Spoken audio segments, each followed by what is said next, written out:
Hello, good afternoon. This is Sky News, live from Shemesh on the Polish-Ukrainian border, as the exodus of refugees becomes the fastest anywhere in the world this century.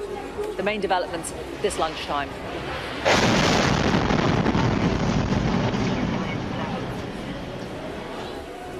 They are destroying us. A missile strikes a residential building in Chernihiv as Russian bombards several Ukrainian cities.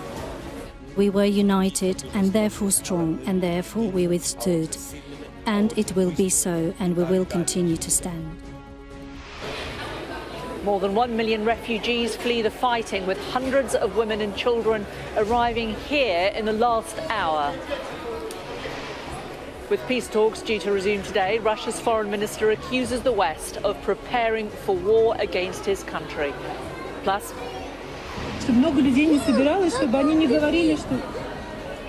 arrested for showing sympathy, the Russian children locked up for laying flowers at the Ukrainian embassy. The UK government sends medical aid to Ukraine as charities launch a humanitarian appeal. And Russian Paralympic athletes are turned away from venues in Beijing as they are banned from the Winter Games.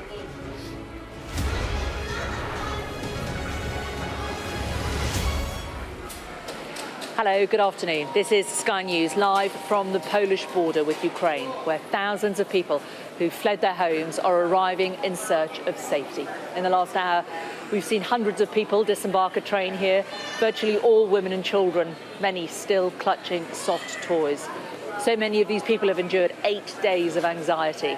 Russia appears to have taken control today of its first Ukrainian city, and several others are being bombarded and surrounded. Well, these are the main developments this lunchtime.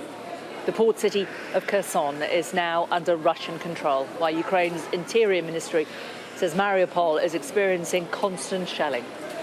Tens of millions of people in Ukraine are potentially in mortal danger, according to the UN Human Rights Commissioner, as more flee the country.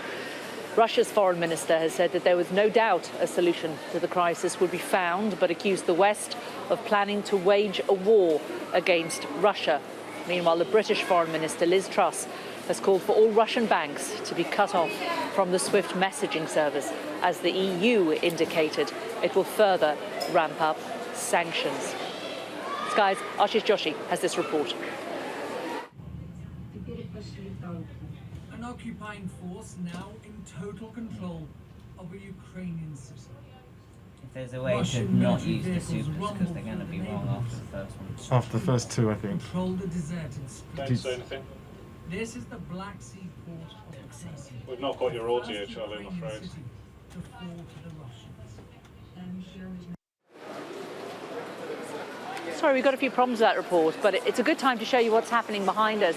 We saw a short while ago a van turn up, and a load of pushchairs, wheelchairs, baby car seats were given to the volunteers here. They were all unwrapped, they were all put up, and now they're all being dispersed and given to the families who are arriving. There's a family who had just arrived here with a little child and a blue baby grow, and the younger daughter, I think she's probably about 10, was carrying the child. Presumably they must have carried that child from wherever they've left in Ukraine.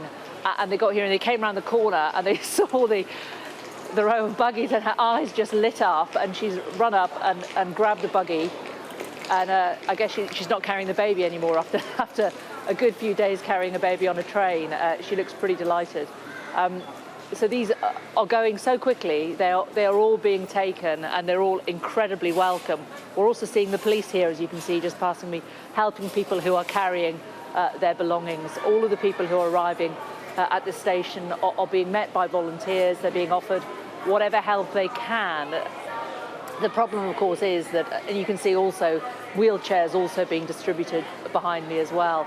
The problem is that these people presumably do not want a lot. They can only take what they can carry, and they are probably carrying as much as they can possibly manage. So to that end, the volunteers are also helping them carry their bags, helping escort them to the right train, the right platform, so at least they can get away from here without too much trauma.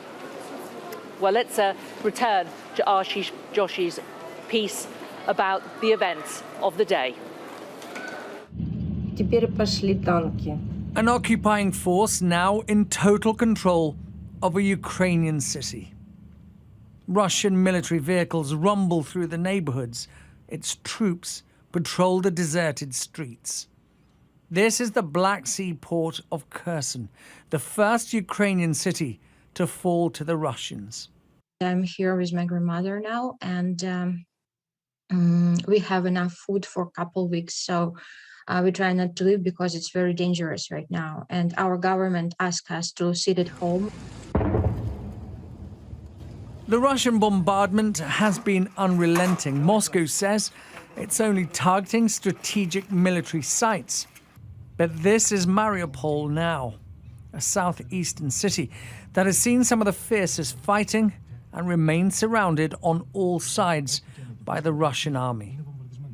A week into the war, and Ukraine's president remains as defiant now as he did when his country was attacked.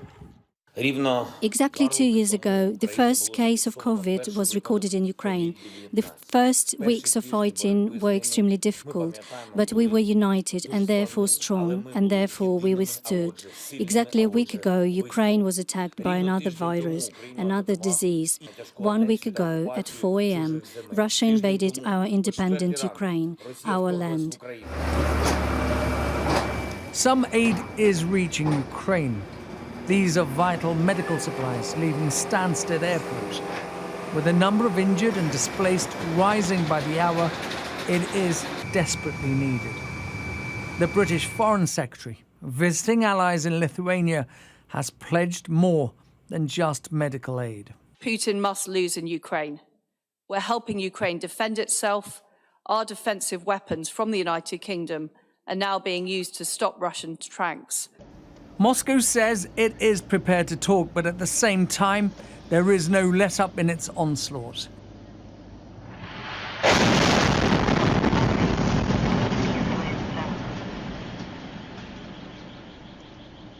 Sky News has verified this video to an oil depot on the outskirts of Chernihiv in northern Ukraine. Crimea is a part of Russia.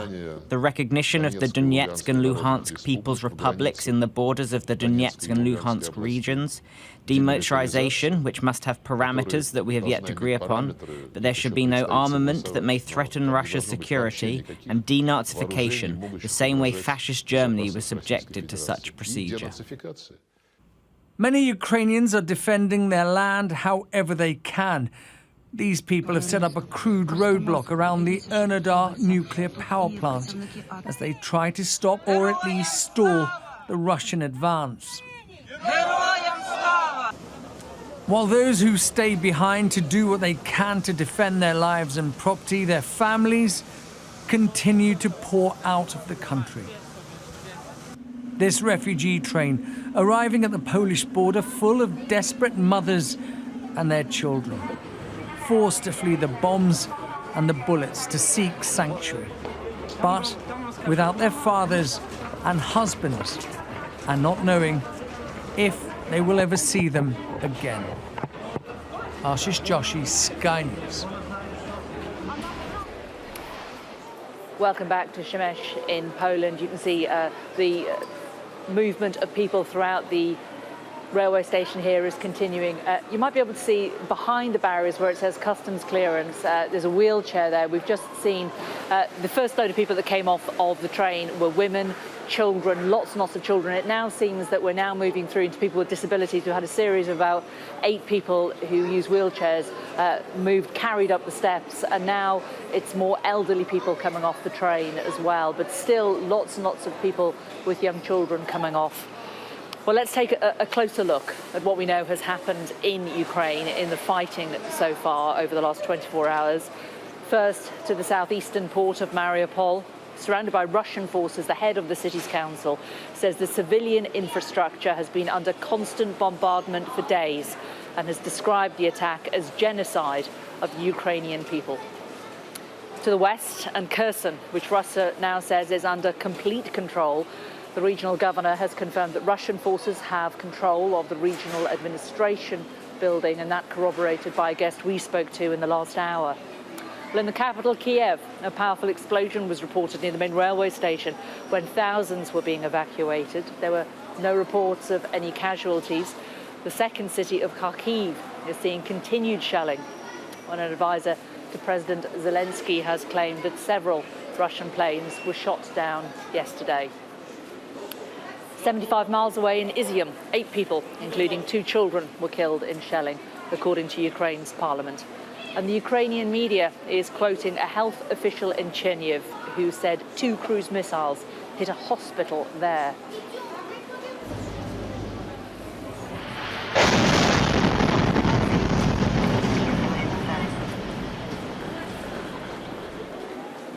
Well, these images verified by Sky News show a missile hitting a residential building in the centre of the city. The dash cam showed 12:16 local time, which would be about 10:16 in the UK. We've also verified these images, which show Russian ships believed to be near Crimea. Sky's military experts believe the port city of Odessa could be the next target as Russia seeks to create a land corridor in the south of the country. The International Committee of the Red Cross has donated food and hygiene items to people displaced from their homes in Mariupol. The charity says more than 4,000 people are living in shelters in the city. Well, the United Nations Refugee Agency has described the huge exodus of people from Ukraine as the quickest this century. They report that as of early this morning, over 1 million people have now escaped to neighbouring countries since the conflict began, and that number is continuing to rise by the hour.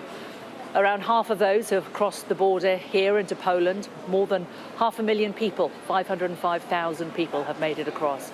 Nearly 140,000 have gone to Hungary, which has changed its policy since 2015, when it built a razor wire to stop the refugees coming in from Syria. Moldova has received nearly 100,000 people, and itself is not even a member of NATO and is nervous about Russia's invasion of Ukraine. And over 72,000 people have crossed into Slovakia, whilst over 50,000 refugees have now arrived in Romania. Nearly 90,000 have gone on to other European countries. The UN reports that most of the remainder have departed to Russia. Well, let's talk to our correspondent, Alistair Bunkle. He joins us now from the Romanian border to Ukraine. Alistair, good to talk to you. What is the picture there? How many people are you seeing coming across where you are? Well, this is one crossing from Ukraine to Romania, and they reckon they've had 60,000 over the last couple of days come here. And I'd say probably the same as where you are, Jane. It is constant. We've been here for a few hours, and it is just a constant stream of people, mainly women and children, because as we know, men are being refused to leave the country. They have to stay and fight, and most of them coming in on foot. And when they do, I'm sort of pausing to see, I mean, we can see some people coming distance there. The local police or the fire brigade, they rush up and meet them, and they give them a hand with their luggage. They carry their luggage for them, and they bring them down this way. I've just seen a lady come with her pet cat. A lot of people coming with young children, babies, some tiny, tiny babies. They're looking dazed. They've got no idea what's going on. Occasionally, you see what I guess are family members rush up and just, arms around their relatives, the relief of having got them to safety. But for the most part, these are people who don't want to leave Ukraine at all. They don't want to be here, but they are getting a very, very good reception when they get here. And they come through and they're processed either depending on whether they got papers or not, but either way, they're processed as quick as they can be. And then they're put into buses or into cars. They're all free. And then they're taken into the local towns and around the region. I mean, you can see exactly that happening here. Olivia, you've got a bus coming behind you. There's a bus just to my left, Olivia, to your right here, you can see with people being put on it. So they will be taken to the local towns and villages. They're setting up a Ukrainian school for some of the children. One of the main reasons for doing so is to give them something different to think about, to take their minds off what they've just been through, because a lot of them will be very, very traumatized indeed. There's hot food here and drink as well, again being administered by the local emergency services. I have to say, And SIM cards as well being handed out as soon as they get here, local SIM cards, so they can immediately put those into their phones. I have to say, it's a pretty good operation, actually. They seem to have sort of, they've got it sorted here, the Romanians at the moment. But as I say, 60,000 through here. I think the latest numbers are around 140, 150,000 into Romania in total. They can manage. But that's 7 days in, and it's increasing quite quickly. If that number doubles or that number triples or quadruples, which, frankly, we wouldn't be surprised if it does, then I think it's fair to wonder whether or not a strain will be put on the system here. But for now, they are managing, but the numbers are getting bigger and bigger by the day. I think 8% more people came in yesterday than the day before, and they're already seeing more people coming in today. Alistair, thanks very much. And I agree, it's a similar picture in Poland, both at the border where people come across in cars and here at the station, that there is a really good organised system. They've got a lot of volunteers. One does wonder how long they can sustain what they are providing for those coming into the country, for all the refugees, but they certainly are being provided for and helped and aided as best they can be when they arrive. Well, if you scan the QR code on your screen right now, you should be able to listen to today's edition of the Sky News Daily podcast. And my colleague Anna Jones is talking to Adam Parsons, who is in Lviv in detail, and also to a UK national who's left Lviv with his wife and children. You can subscribe to the Daily wherever you get your podcasts. Now, the International Criminal Court has officially opened an investigation into possible Russian war crimes in Ukraine. The court's chief prosecutor, Karim Khan, confirmed work to collect evidence has begun after the UK and 37 other countries referred atrocities to the ICC. Well, war crimes include intentionally attacking civilians, intentionally targeting non-military buildings, and using weapons indiscriminately in civilian areas. Sky News has verified footage that appears to show cluster munitions being fired at a civilian area in the eastern city of Kharkiv. Now, these weapons randomly scatter explosives across a wide area and are banned by over 100 countries. Meanwhile, this video, also from Kharkiv, also appears to show a missile hitting the Regional State Administration building, which is another civilian target. And multiple videos have been verified by Sky News showing residential civilian areas being attacked and shelled across the country. Military experts warn that this is likely to ramp up as Russian forces move in to major cities.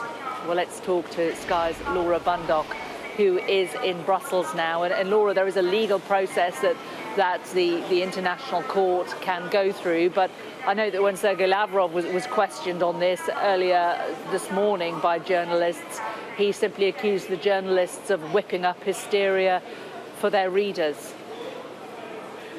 And he also insisted that the Russian military were only targeting military positions. They weren't targeting anything to do with civilians, which we've seen is not the case. Interestingly, on the ICC, the International Criminal Court, Russia isn't a member. It hasn't been since 2016, ever since a report said that Russia's annexing of Crimea was an occupation. Russia hasn't been a member, so it's unlikely because of this that Putin or any of his allies would stand trial. But an interesting development there. Very much looking to the long term, though. In the immediate, we're now seeing a big diplomatic effort, more diplomatic efforts today. We've seen Liz Truss in Lithuania standing alongside her NATO allies and very keen to stress the importance of sanctions being placed on Putin at the moment, saying we cannot take our foot off the gas. And important to her to show the UK's support for its NATO allies when it comes to the Baltic states, Lithuania, Latvia and Estonia all sharing a border with Russia. In the case of Lithuania, a border with Belarus as well, all feeling that the integrity of their territory threatened by Putin's invasion of Ukraine at the moment, which is why NATO has been bolstering its eastern flank. And we've seen the British troops very much involved in that in Estonia. They've doubled the number of British troops leading that battle group in Estonia at the moment. And also on the diplomatic international front today, the President of the European Commission, Ursula von der Leyen, has been visiting Romania and Slovenia Slovakia, keen to see the efforts being made by both countries when it comes to the influx of refugees. They're taking in about 1 in 10 of the Ukrainian refugees at the moment. And like Liz Truss, Ursula von der Leyen keen to stress the importance of those sanctions against Russia to keep the pressure up. Here's what she said a little earlier today. Our aim is to cut off the Kremlin's capacity to wage war on its neighbors. That is why we introduced sweeping sanctions at unprecedented scale. These sanctions are also applied by our allies and partners around the world. The 3 waves of sanctions we introduced are already having an impact on the Russian economy and therefore Putin's war effort. And we will take additional steps if the situation deteriorates on the ground. Well, today in Brussels, European Home Affairs ministers have been meeting to discuss this relaxation of the rules, which means anyone arriving from Ukraine into EU countries can arrive without the need for visas, without the need to apply for asylum, to make the process as quick and as easy as possible. It means they have access to homes, healthcare, schools and even the jobs market as well. A big package of aid, 500 million euros being offered to support not just the bordering countries which are dealing with the influx of refugees, but also those Ukrainians displaced within Ukraine at the moment, and longer term talks now about where the responsibility lies when it comes to more countries within the EU27 taking in refugees as well, sharing the responsibility as the refugee crisis deepens. Laura, thank you very much. Just a bit of breaking news we can bring you, coming to us from the mayor of the Ukrainian town of Chernihiv. He is saying that 9 people have been killed there. Russian airstrikes have apparently hit civilian area, a housing area. 9 people apparently killed in the town of Chernihiv.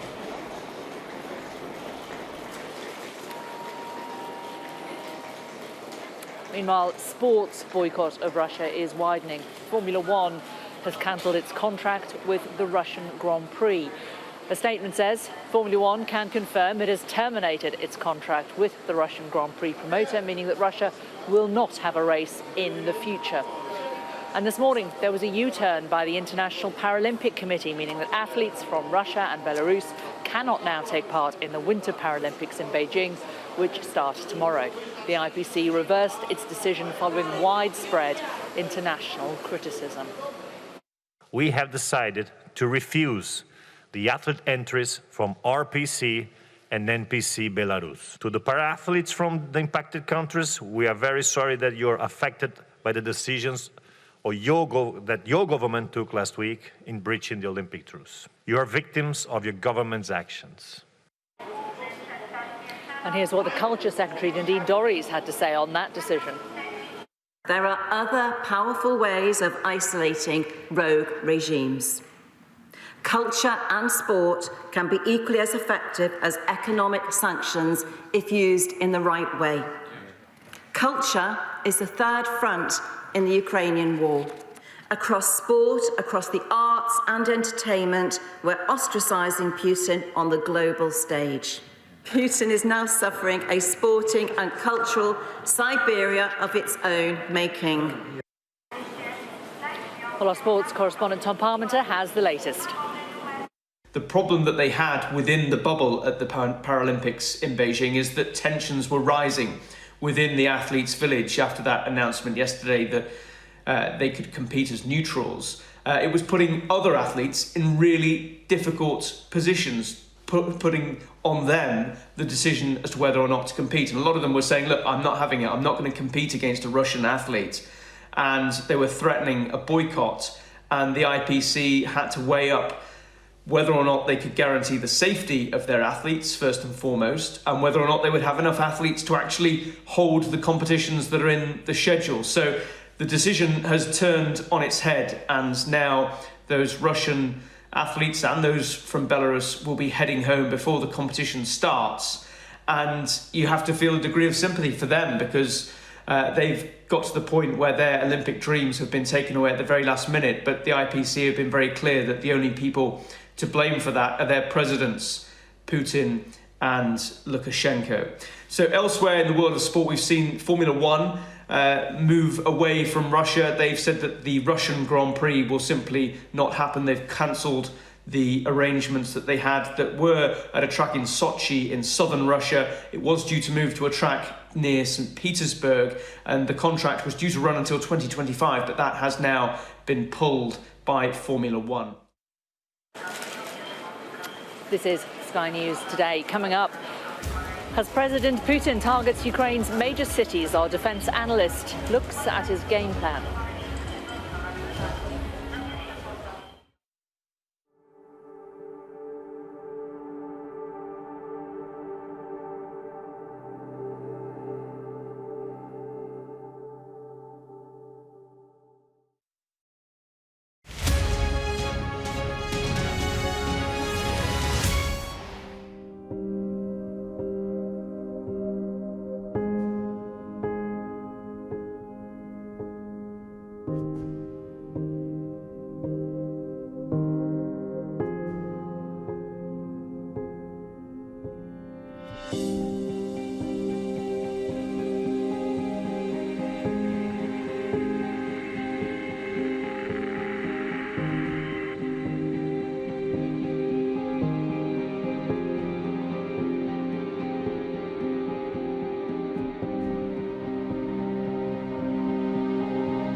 Very much to eat at all, a lot of them extremely thin.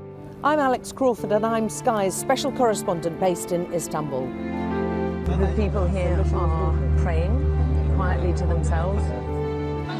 They're becoming very sensitive about having the media around.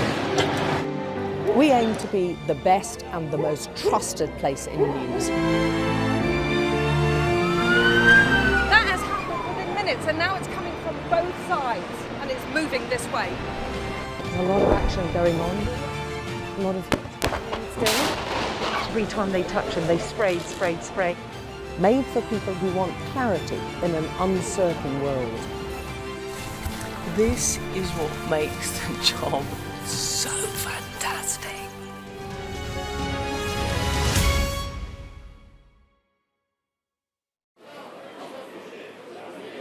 Well, as Russian forces continue to advance in Ukraine, let's get the latest analysis of the situation on the ground. Kamali Belborn is at Sky News Centre with the latest. I'm joined by Sir Richard Barron for an analysis of exactly where this war is at on day 8. Sir Richard, thank you so much for being with us. So the Russians are still massed at various points around Ukraine. This is now, my understanding, two battles, north and south. So we've seen unfold over the last 10 days or so two separate but synchronised operations. In the south, an operation designed to link Russia to Crimea and to isolate Ukraine from the sea. And in the north, a separate operation focused on the capital, Kiev, and we believe the objective of that is regime change. Yeah, and let's focus in then, if we can, on that fight for the south. Now, we've just heard from the city of Kherson. We understand it has now changed hands. If we look at the map of the south here, we can see in more detail exactly how the Russians have begun their advance, pushing out from Crimea and taking that strategic city of Kherson. Explain to us why that city is so important and why the city of Mariupol is so interesting at the moment. It's being contested. So we've seen Russian forces mostly coming out of Crimea, and they have turned both east and west. The group that has turned east is advancing towards the Donbass and is about to link up in Mariupol with Russian forces that have come from Russia. That establishes contiguous territory between Russia and Crimea and isolates Ukraine from the Sea of Azov. In the west, the forces that have now arrived at Kherson, we should remember that Kherson supplies all the fresh water to Crimea, and we assess that operation will continue round the coast towards Odessa, and we're likely to see unfold an attack on Odessa from the coast and also from the sea using amphibious shipping. If that is successful, it will have separated Ukraine from the sea, and that is a crippling blow to the Ukrainian economy. Yeah, and obviously that fight for Odessa will be coming, but the fight for Kherson, we heard from Kherson just a moment ago, a gentleman there in his apartment, there is a fight for Mariupol. So Ukrainian forces are still in those areas as we understand it right now. So we would expect to see two things. One, as the battle unfolds for these cities, some parts of the Ukrainian military to fall back to the next defensive line, which in the west would probably be Odessa, but the local forces to remain, and they'll probably transition from opposing the arrival of Russian forces to mounting a serious insurgency within the confines of that city. OK, well, that's the fight for the south. Let's take a look at the fight for the north, Sir Richard. And as we've been talking about for the past few days, there is this encroaching Russian convoy that's coming down towards Kiev. It appears to have been bogged down. Let's discuss why that may well have happened. It's been about 3 days that we've known that it's there, and it's still there. So it's been a surprise that convoy has been stuck for 3 days, but we think we know why this is. First of all, there's been significant Ukrainian opposition to its movement, but much more than that, there have been major logistic failures in the Russian forces, probably a collapse or a fracturing of command and control.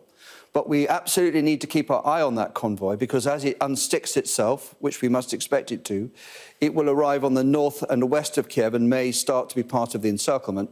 And as you're showing here, more obviously today, Russian forces approaching from the northeast to begin to complete an attempt to encircle Kiev. Now, that's obviously the fight, the military aspect of this, but there is an unfolding humanitarian aspect that, as Jane has been bringing us from the Polish border, and there have been calls for humanitarian corridors to be brought in. Now, how those humanitarian corridors work, Sir Richard?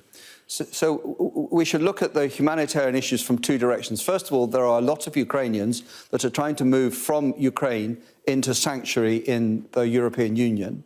And they require safe passage. And so far, 1 million people have made this, and we're expecting rather more to move. But then for the people who are still in Ukraine, who are being subjected to the effects of war, they find that they are beginning to lose power and water, particularly in the cities, and run out of food and medicine. So that is going to become more and more dire. So one aspect of this is humanitarian aid going to come from the west into these cities, in which case that requires the consent of Russia to allow that humanitarian access? Or is Russia going to provide that humanitarian aid as part of its let's feel better about this operation that will probably unfold? Yes, so anything coming over to the east will need the consent of Russia, and of course that's not absolutely will at this moment. OK, so Richard, thank you very much for that analysis. All right, Jane, well, you can see the fight does continue. I'll send it back over now to the Polish border. My colleague Jane. Kamali Melbourne there giving us the latest strategic analysis of what's going on. This is the situation here on the ground. It has been about an hour and a half since this train from Kiev arrived, and only just now have they managed to process all of the people who've come off that train. It's taken that long. It was so packed, and they are now all being moved on to different areas. You're watching Sky News. Thousands of refugees are continuing to flee Ukraine, and the bombardment is continuing. Coming up, I'm going to speak to the United Nations humanitarian chief.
The United Nations has warned that this could be the biggest refugee crisis this century and that as many as 4 million refugees could eventually leave Ukraine.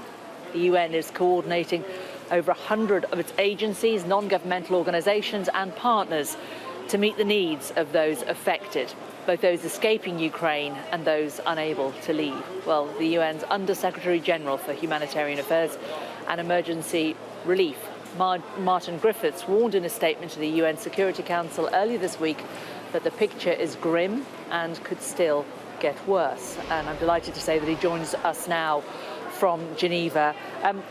Martin, just being here in Poland and seeing the faces of those who have left Ukraine, the exhaustion and the deep sadness on many of their faces, how much grimmer can it get?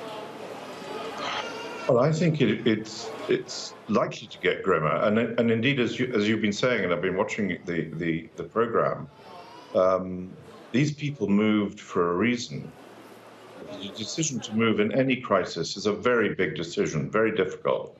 But there are many people who didn't move and are still hunkering down, are dodging the bombs and the bullets in these various places around Ukraine that you've been describing. And so the assistance to those who come out, which is incredibly important, and is being provided, as you know, by those governments there and the UN, HCR and IOM, is a complement to assistance inside Ukraine. And I would make one, I think, most important point, which is a consensus among all the people I've been working with the last few days. What we need as a top priority are agreements and arrangements to provide the safe passage out of these places for civilians who want to get out, and safe passage into those places of supplies, cash and assistance for people who remain there, who need humanitarian aid. That's the most important priority right now for those of us working on humanitarian assistance inside Ukraine. And that needs agreements between the militaries of both sides. And that's what's now something we've been working on for some days, but we have to see that come to a conclusion so we can get on with it. And how do you think the Russians can be best encouraged to help you with that? Over the last couple of days, we've had some suggestions that the Pope should be involved, that he should appeal directly to Vladimir Putin, or that China should be involved, and that either of those could perhaps put a bit of gentle pressure on President Putin to try to open some kind of humanitarian corridor. Are you trying to liaise with either of those, and who do you think is your best hope? Well, I would add the Secretary General of the United Nations to that illustrious set of contacts. They all need to help, I think. And I think it's possible because I see that there's no interest on the side of the Russian military to kill civilians, damage civilian infrastructure. That doesn't serve their purpose. And I think they probably know that. But what we need to do is to build on that interest.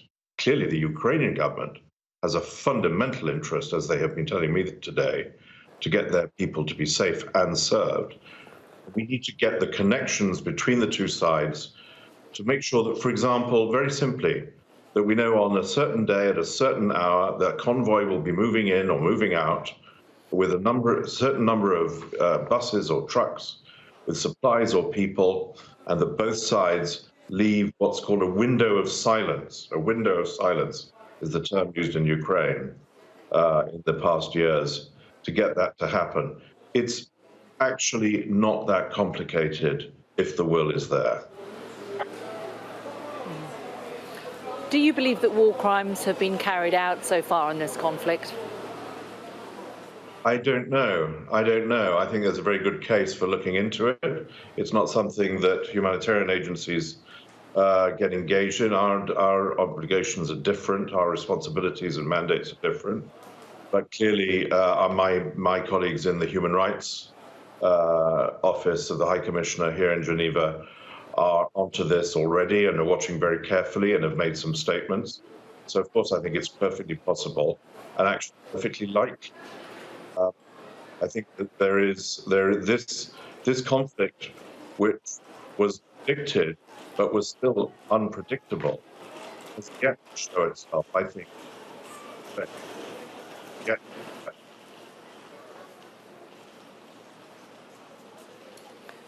So sorry, I'm really struggling a little bit hearing you. I think we've got a few technical problems, but I wonder if I could just try one more question to you, if you're able to hear me all right, Martin. And it's just about the refugees. We're seeing so many, obviously, the majority of the refugees coming into Poland, over 500,000. In terms of the shared responsibility for those refugees, clearly many of them will not want to go far from Ukraine. They'll want to stay close to home, hopefully so they can go back soon. But in terms of the wider area across Europe, across the UK, do you think there needs to be greater shared responsibility for the refugees? I think what's lucky in this appalling situation, the one small sign of light, perhaps a glimmer, is the fact that you've got the European Union with its solidarity with the people of Ukraine, which is willing, able, and wanting to provide support for those refugees. And the borders have remained open, as you know, firsthand, and that's remarkable too, and it should happen. And we've also seen, and Filippo Grandi, the High Commissioner for Refugees, who is near where you are at the moment, we've also seen talks about a special dispensation for those refugees to be allowed to stay in Europe for a period, I think, of 3 months. So for refugees, unlike in some other parts of the world, there is a place of safety. Not so yet for those who haven't made that incredibly difficult decision that we discussed at the beginning to move. But if I could make one last point, which is so important, I think, for all of us, is not to forget the rest of the world. We're launching appeals for Afghanistan and Yemen this month. We are going to need to have the same kind of generosity for those people that we saw this week in an incredible show of solidarity from donors for our appeal, which is almost fully funded. Let's not forget the rest of the world. And by the way, we know that one of the consequences of this conflict is going to be additional costs, additional prices. Wheat prices will go up, energy prices already have, which will affect the poorest and those in need in Syria, Sudan, Yemen, and elsewhere. So Ukraine is right at the top of all our agenda now, and it should be. It's right that it should be because of the extraordinary breach of the Charter and the consequences for the people of that country. But it's not the only place that I hope that we will have in our minds in the days to come. Indeed. Really good to talk to you. Martin Griffiths joining us there from Geneva. Thank you very much. Well, let's take you now to Moscow, where the Russian Foreign Ministry spokesperson has been talking to journalists. The actions of the Ukrainian regime right now, even if you did not know all the background of this Donbass story, if you did not see the pictures, if you did not speak to people from there, but the current behavior of the regime does not leave any doubt that it's the gangsters who are running the show. Gangsters that are being supplied with weapons that use humans as human shield, and they hide in residential blocks. They're doing everything in order to form a certain picture and pass it for reality. And they're using lives of their citizens as tools in this process. Civil population and also foreign nationals who are in the territory of this Ukraine. We can and we should also talk about the fact that the international community discussed and but we did not hear it. But we can see everything that is happening right in live on TV.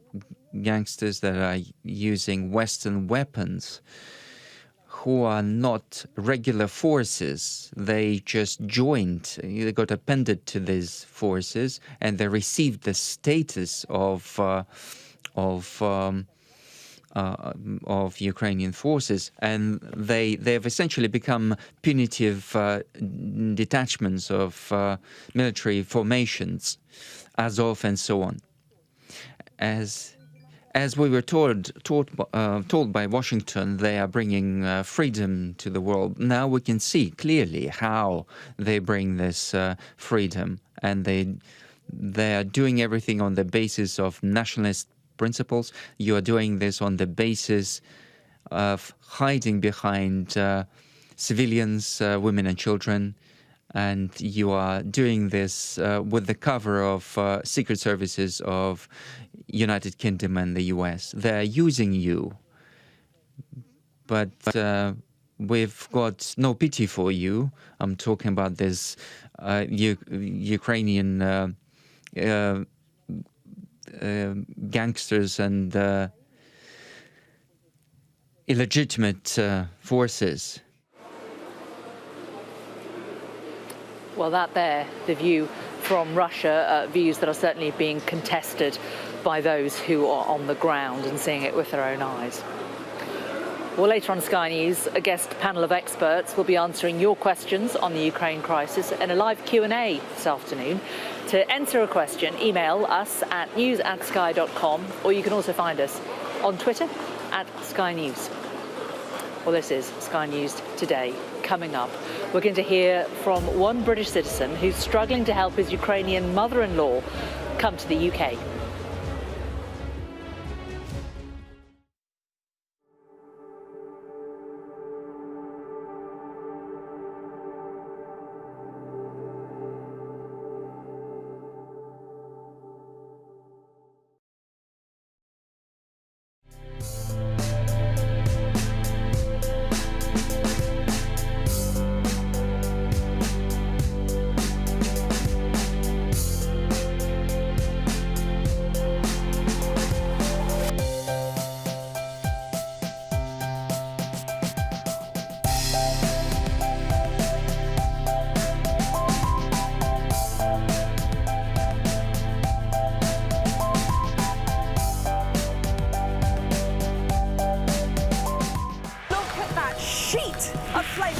Moving this way.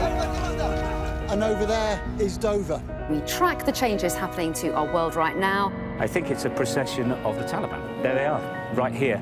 Would you, as Prime Minister, be able to look them in the face? Let's have a look at both of those two things. I just want to say thank you for having the courage to speak to us. We do genuinely believe in what we do, to show the truth. I thought there was an astonishing story there. I'm James Matthews, and I'm Sky's Scotland correspondent. Mr. Trump, James Matthews from Sky News. Hey, James. We're diminished by claims that you're a racist. Question? I've conducted many interviews I won't forget. Killers among them. Mr. Gilroy, James Matthews from Sky News. Can I ask, did you kill Suzanne Tully?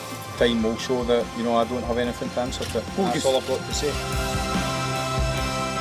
3 of these 8 fatalities were found within the helicopter and were our colleagues in the helicopter crew. The whole reception area was covered with blood. One of the reception, he was lying and he was gasping for air. We take you to the heart of stories that shape our world.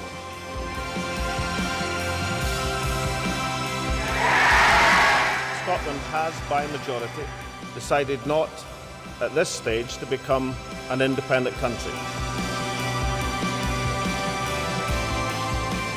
I've covered Scotland for more than 25 years, in good times and bad. The headline tonight is that Scotland's First Minister has been deemed to have misled the Parliament, a majority vote by Holyrood's Harassment Committee.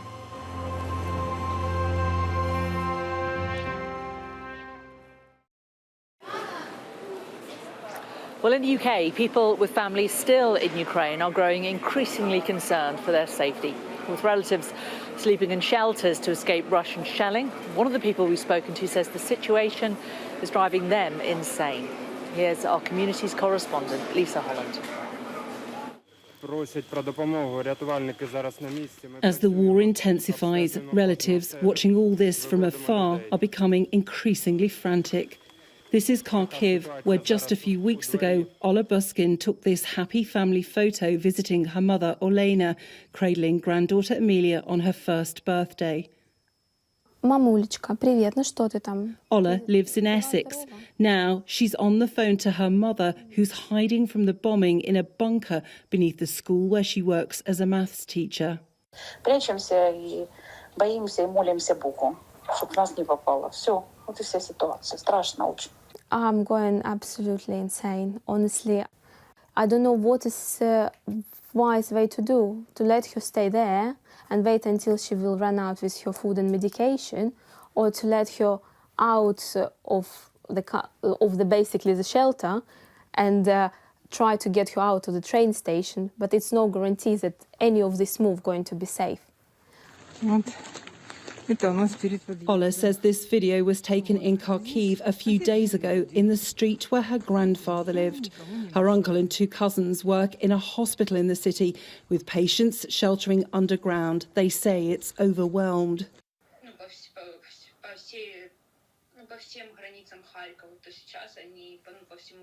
I just want all this to stop, says Ola's cousin Alexandra. Civilians are getting hurt. Our lives have become hell. Ukrainian Vitaly Yalahuzian is a student in Sheffield. His parents are in the capital, Kiev. His frightened mother has been sleeping not in her bedroom, but on the floor close to the front door, so she can flee underground more quickly. I helped her to organise a whole trip for her to get food and water. I was sitting all night going through Google Maps and social media websites looking for supermarkets that are reportedly have something left in stock, and I called up my friends to help to get her some water, some drinking water. For now, relatives can only wait for news, hoping for the day they'll be reunited. Lisa Holland, Sky News. Well, the Ukrainian President Volodymyr Zelensky addressed his country earlier today. Let's listen in to what he had to say. Exactly 2 years ago, the first case of COVID was recorded in Ukraine. The first weeks of fighting were extremely difficult, but we were united and therefore strong, and therefore we withstood. Exactly a week ago, Ukraine was attacked by another virus, another disease, by those who suffer from severe annexation and occupation of foreign lands. 1 week ago, at 4 a.m., Russia invaded our independent Ukraine, our land. Acute fit of aggression, megalomania, delusion of persecution, heavy psychological complexes, and as a result, missile systems, rocket artillery, tanks, and other armored vehicles, simply like locusts. The first hours of days of full-scale war were extremely difficult, but we were united and therefore strong, and therefore we withstood. And it will be so, and we will continue to stand. Well, it's been quite a busy couple of hours here at the train station at Przemyśl, where we are on the Polish border. A train came in a couple of hours ago. Let me just show you the situation now. Everybody has left that train now. They've come through where all the volunteers and all the donations are.